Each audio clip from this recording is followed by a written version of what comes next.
Hello friends, डिस्का for UPSC में आपका स्वागत है। हम एंशिएंट इंडिया के चैप्टर 1 के पार्ट 2 को लेके आ गए हैं। देखिए, इसमें हमने पहला आपको चैप्टर पढ़ाया था, उसमें पहले जो इसमें पार्ट हमने पढ़ाया था उसमें हमने बताया था कि इतिहास की दो आंखें होती हैं, और इसके साथ ही साथ हमने ये बताया था जो कि टाइम और स्पेस थी। इसके अलावा हमने आपको ये बताया था कि इसमें टोटल 3 रीजन में जो इंडियन सबकॉन्टिनेंट को बांटा गया है, और वो हिमालयन माउंटेन है, इंडो गंगेटिक प्लेन है और साउथर्न पेनिनसुला है। इसमें आपको हिमालयन माउंटेन के बारे में हमने एक थोड़ी इन्फॉर्मेशन दी थी, अब हम उसके आगे की इन्फॉर्मेशन आपको दे रहे हैं। उसके बाद हम इंडो गंगेटिक प्लेन पे जाएंगे और फिर हम इसी वीडियो में आपको हम पढ़ाएंगे साउथर्न पेनिनसुला। हम थोड़ा तेज चलेंगे जिससे कि सिलेबस को हम टाइम पे वाइंड अप करा पाएँ। तो इस वजह से हमारे साथ दीजिए, और अगर आपने कॉपी पेन नहीं लिया है तो कॉपी पेन लेके बैठ जाइए और नोट डाउन करिए इसे। और चैनल को अभी तक आपने सब्सक्राइब नहीं किया तो कर लीजिएगा, क्योंकि आपको अभी एंशिएंट इंडिया के, जैसे हमने बहुत जल्दी एंशिएंट इंडिया का चैप्टर हम कंप्लीट करा देंगे।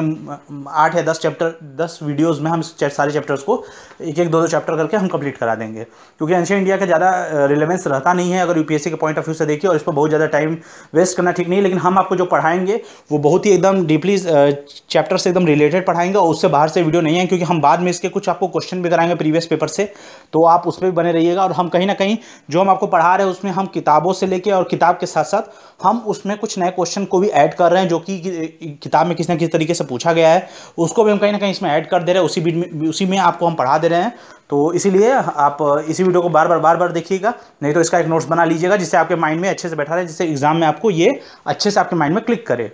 तो इवेंट शुरू करते हैं। देखिए, स्वाट वैली में क्या था कि देखिए, स्वाट वैली एक इंपॉर्टेंट रास्ता था, जैसे हमने बताया था रेंज ऑफ पासेस के बारे में आपको बताया था, हिमालय माउंटेन के रूट्स के बारे में बताया था, जहाँ से लोग आते थे।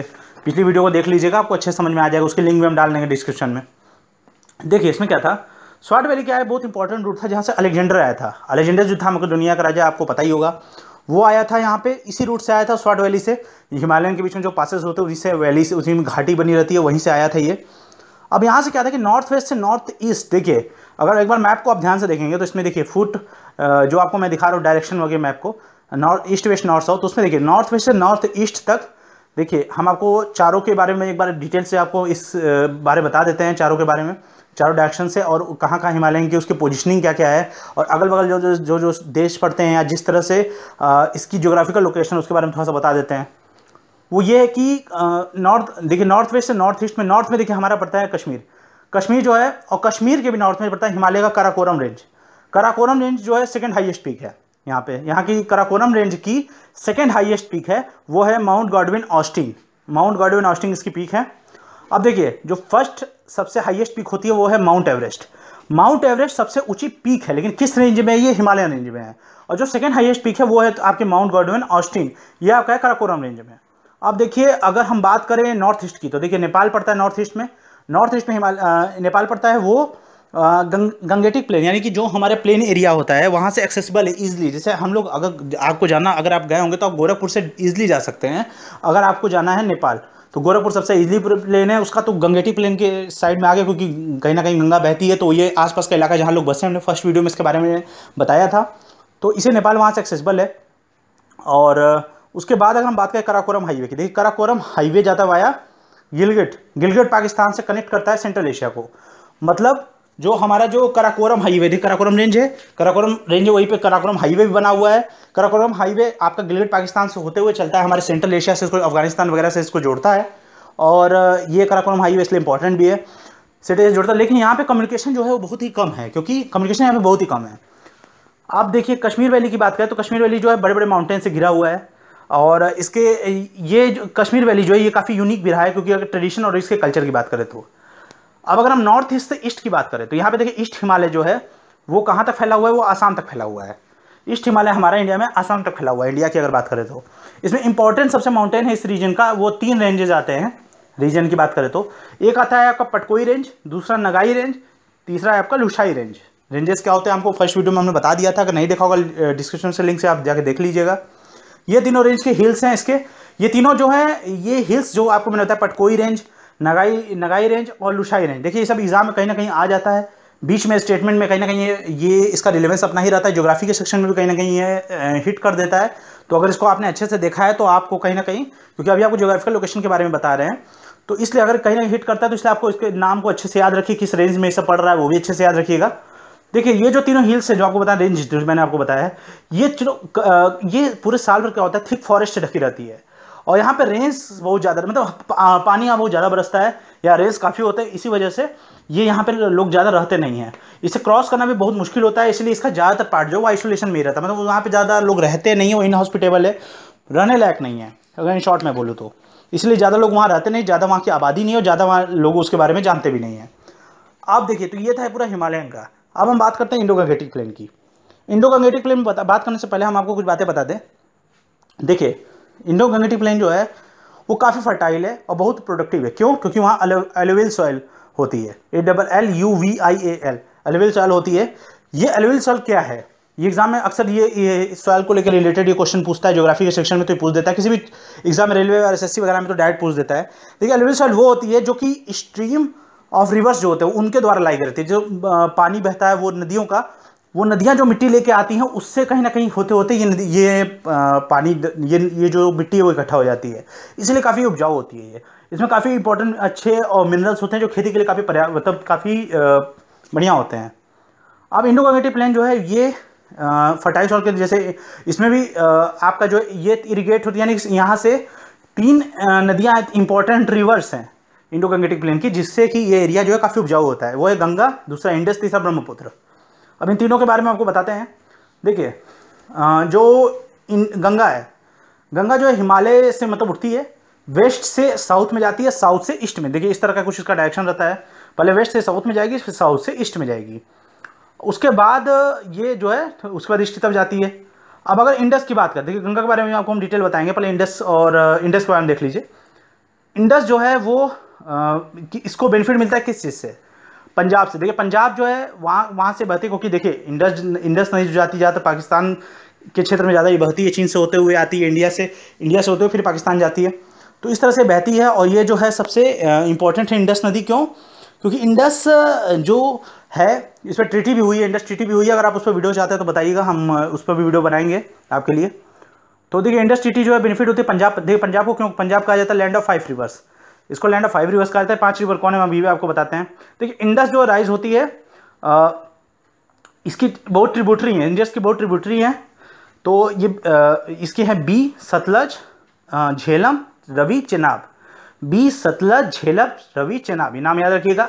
ये नदियाँ बहती हैं यहाँ पे, 5 नदियाँ हैं ये टोटल यहाँ पे बहती हैं। इसकी ट्रिब्यूटरी सहायक नदियाँ हैं इसकी, और सिंध भी है। देखिए, यहाँ पे ये इंडस का जो सबसे लोअर वैली है वो है सिंध है। तो अब इसके बारे में, अब चलिए हम आपको इसके आगे का बताते हैं। अब अगर हम बात करें इंडो गंगेटिक प्लेन की, तो देखिए जैसे हमने बताया कि 3 नदी बहती हैं यहाँ पे। अब यहाँ पे अगर हम ब्रह्मपुत्र की बात करें तो देखिए, ब्रह्मपुत्र का क्या है, ये रिलेवेंस है। ब्रह्मपुत्र जो है वो बियॉन्ड, मतलब वो जो उठती है ब्रह्मपुत्र नदी जो आती है वो ब्रह्मपुत्र हिमालय से बियॉन्ड, मतलब ये जो उठती है ये बियॉन्ड हिमालय, मतलब हिमालय के पार में, मतलब ये होती है। जैसे ब्रह्मपुत्र ज़्यादातर नदी आपको पता ही होगा, ये ब्रह्मपुत्र आती है ज़्यादातर चाइना के सेक्शन से। अब अगर बात करें ब्रह्मपुत्र का, तो ब्रह्मपुत्र आपकी जो है वो ये पूरे तिब्बत के, ये लिखा गया देखिए, फ्लो अक्रॉस तिब्बत, यानी तिब्बत से ये होते हुए निकलती है और उसके बाद ये नॉर्थ ईस्ट तक चली जाती है। मतलब फिर उसी लाइन में कंटिन्यू रहती है, तिब्बत के से होते हुए उसमें नॉर्थ, और ये प्लेन जो है नॉर्थ ईस्ट का जो प्लेन है उसके थ्रू होते हुए यहाँ आती है इंडिया में। और उसके बाद ये जो है ये बहुत वास्ट होती है, बहुत ही फैली हुई रहती है और काफ़ी धीरे धीरे बहती है, और इसीलिए ये कई तरह के इसलैंड इससे फॉर्म होते हैं, आइलैंड जो है वो फॉर्म होते हैं। तो अब ये इसका है पूरा है। अब गंगा की बात करते हैं। गंगा जैसे मैंने बताया था आपको, पहले साउथ में बहती है, फिर वहाँ से ईस्ट की तरफ जाती है। अब गंगा के पैरेलल एक नदी और बहती है, वो है यमुना। यमुना नदी बहती है गंगा के पैरेलल। अब गंगा और देखिए, गंगा और इंडस के बीच में, गंगा इंडस के ठीक बीचों बीच क्या है, थार डिजर्ट है और आपका है अरावली हिल। देखिए, गंगा और इंडस के बीच में थार डिजर्ट है और अरावली हिल है। अरावली हिल जो है माउंट आबू उसका हाईएस्ट पॉइंट है 5650 फीट। अरावली हिल का सबसे हाईएस्ट मतलब पॉइंट है वो माउंट आबू है। माउंट आबू कहते हैं उसको, 5650 फीट। ये भी इंपॉर्टेंट है एग्जाम के पॉइंट ऑफ व्यू से। अब गंगा और इंडस के बीच में जो है ये एक पैरेलल, जो मतलब गंगा यमुना के बीच में वो एक दोब बनता है। दोब किसे कहते हैं? दोब देखिए, ये स्क्रीन पे दिख रहा होगा आपको, ये दोब है। ये एरिया या वो लैंड होता है 2 नदियों के बीच में, जैसे यहाँ गंगा और यमुना, अगर 2 नदियों के बीच का जो एरिया है वो दोब कहलाता है, तो दोब है। अब देखिए, गंगा की जो ट्रिब्यूटरी की बात करते हैं। गंगा की जो ट्रिब्यूटरी है वो है गोमती, सरयू, घाघरा और गंडक, गोमती, सरयू, घाघरा और गंडक हैं, ये इसकी ट्रिब्यूटरी हैं। तो ये इसके सहायक नदियाँ, ट्रिब्यूटरी मतलब इसकी सहायक नदियाँ हैं, इसी से होकर निकलती हैं। अब देखिए अभी थोड़ा सा इन्फॉर्मेशन दे दें। देखिए इंडो गंगेटिक प्लेन जो है ये अर्बन, इसकी वजह से बहुत अर्बन सेंटर जो है वो बहुत ज़्यादा बना, क्योंकि नदियों किनारे लोग बसते, वहाँ एग्रीकल्चर करना, क्रॉप्स उगाना वो काफ़ी ईजी था, इसलिए यहाँ अर्बन सेंटर बहुत बने नदियों के किनारे। और जहाँ पे नदियाँ आपस में मिलती हैं वहाँ पे भी हड़प्पा कल्चर भी लगभग इसी एरिया में फ्लोरिश हुआ था, जैसे इंडस वैली सिविलाइजेशन लोग कहते ही हैं। तो कहीं ना कहीं इंडस नदी का भी उसमें बहुत बड़ा रोल है। वैदिक कल्चर की बात करें तो वो भी वेस्टर्न मतलब गंगेटिक प्लेन में काफ़ी आया था, वहीं से आया था, वैदिक कल्चर आया था। अब देख गंगेटिक प्लेन की बात करें तो गंगेटिक प्लेन की जो इंपॉर्टेंट सिटीज़ हैं, कुछ सिटी इंपॉर्टेंट जो है वो बनारस है, इलाहाबाद है, आगरा है, दिल्ली है, पाटलिपुत्र है। पाटलिपुत्र सबसे ज़्यादा इंपॉर्टेंट है इसमें, क्योंकि एंशिएंट पीरियड में ये कैपिटल रह चुका है। किसका किसका कैपिटल रहा है? मौर्यों का रहा है, सुंग का रहा है, गुप्ता का रहा है और बाकी किंगडम्स का रहा है। और भी कई किंगडम थे लेकिन ये तीन इंपॉर्टेंट थे, मौर्य, सुंग, गुप्त, ये तीन बहुत ही इंपॉर्टेंट किंगडम थे और एम्पायर था पूरा ये। और उसका अगर ये रहा है तो काफ़ी समझ सकते हैं इसके इंपॉर्टेंस को, पाटलिपुत्र के समझ सकते हैं, क्योंकि ये सोन नदी कि मतलब मुहाड़े पे कम से कम, सोन नदी किनारे पे कम से कम ये स्थित है, पाटलिपुत्र सोन नदी के पास। और ये गंगा के साथ सोन नदी के पास जो है ये जो है स्थित है पाटलिपुत्र, इसलिए बहुत काफ़ी इंपॉर्टेंट है। अब इसमें देखिए एक दिल्ली जो है बहुत इंपॉर्टेंट सिटी है, जैसे हमने बताया आपको कि गंगेटिक प्लेन की इंपॉर्टेंट सिटी में एक दिल्ली भी है। बनारस, इलाहाबाद, आगरा, दिल्ली, पाटलिपुत्र। दिल्ली इंपॉर्टेंट है, यहाँ पे कई बैटल लड़े गए हैं इसके लिए, क्योंकि बहुत ही मतलब फर्टाइल था, प्रोडक्टिव था, वेल्दी था। और ये फॉरेन इन्वेडर्स जो थे, वो जितने फॉरेन आक्रमणकारी थे वो काफ़ी से अट्रैक्ट हो जाते थे। ये गंगा और यमुना का जो यहाँ का दोब था वो ज़्यादा कंटेस्टेड एरिया था, क्योंकि वहीं पे ज़्यादा लोग रहते थे, तो वहाँ की ज़मीन ज़्यादा उपजाऊ थी इसलिए। अब यहाँ पे जो ये इंपॉर्टेंस, यहाँ पे कौन कौन से कहाँ का बैटल लड़े गए हैं? कुरुक्षेत्र में, तराइन में, पानीपत में। ये तो तीनों दिल्ली के पास है, कुरुक्षेत्र, तराइन और पानीपत। अब देखिए एंशिएंट टाइम की बात करें तो ये यहाँ पे रोड बनाना बहुत ही मुश्किल था, इसीलिए जो ज़्यादातर मेन और वुमेन जो भी थी वो ज़्यादातर कहाँ मटेरियल को अपने ले आते थे? बोट के थ्रू। इसीलिए जो रिवर की इंपॉर्टेंस थी वो मतलब थी, कब तक थी? जब तक ईस्ट इंडिया कंपनी इंडिया में नहीं आई थी, तब तक इसका रिवर्स की अपनी इंपॉर्टेंस थी। तो ये सारा इंडो गंगेटिक प्लेन के बारे में इंपॉर्टेंस था, जो आपको हमने बता दिया इंपॉर्टेंट पॉइंट। और अब उसके बाद हम अब अगली वीडियो में लेके आएंगे आपसे साउथर्न पेनिनसुला के बारे में आपको बताएंगे। साउथर्न पेनिनसुला के बारे में बताएंगे, नहीं तो अभी हम अगर इस लेके चलेंगे तो ये वीडियो बहुत ज़्यादा लंबी हो जाएगी, बहुत लेंदी हो जाएगी। हम इसका चैप्टर 1 का पार्ट 3 लेके आएंगे, जिसमें हम साउथर्न पेनिनसुला के बारे में अच्छे से बताएंगे। और आप हमारे साथ वीडियो में बने रहिए, जिससे आपको और आगे और भी अच्छे वीडियोस मिल पाएँ। और हमारे साथ हमारे चैनल को सब्सक्राइब नहीं किया हो तो अभी कर लीजिएगा। और यूपीएससी के जो आपका डेट पोस्टपोन होगा, उस पर भी एक हमने नई वीडियो बनाई है, वो आपको ऊपर दिख रहा होगा, उसको आप देखिए, उसको देख लीजिएगा आपको इन्फॉर्मेशन के लिए। उसमें रिवाइज कैलेंडर का भी हमने जिक्र किया है, उसको भी आप देखिएगा।